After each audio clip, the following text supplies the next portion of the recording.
A very good morning to everyone.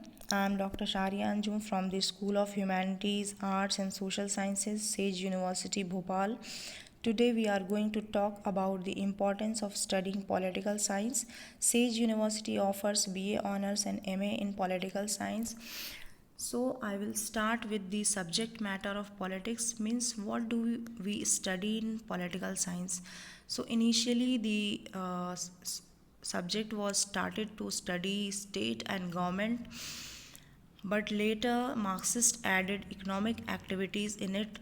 Pluralists recognized coexistence of different interests and affirmation of diversity within a political body.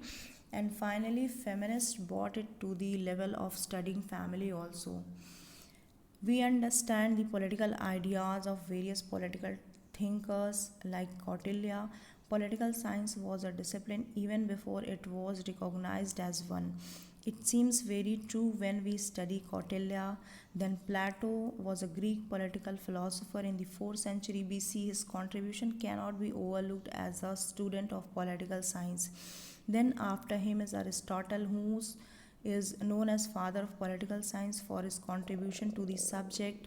Then there is Machiavelli and many more. We understand our rights and duties. Our constitution gives 6 fundamental rights in part 3 under article 12 to 35. Then there is fundamental duties, which reminds us of our duties towards our country. Last but not the least, we study great political events like French Revolution, American War of Independence, Freedom Movement of India, World Wars, the First World War, Second World War, Cold War, etc. And the list goes on.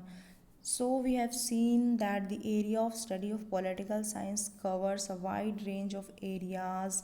I have tried to put most of the things in this lecture. So thank you very much.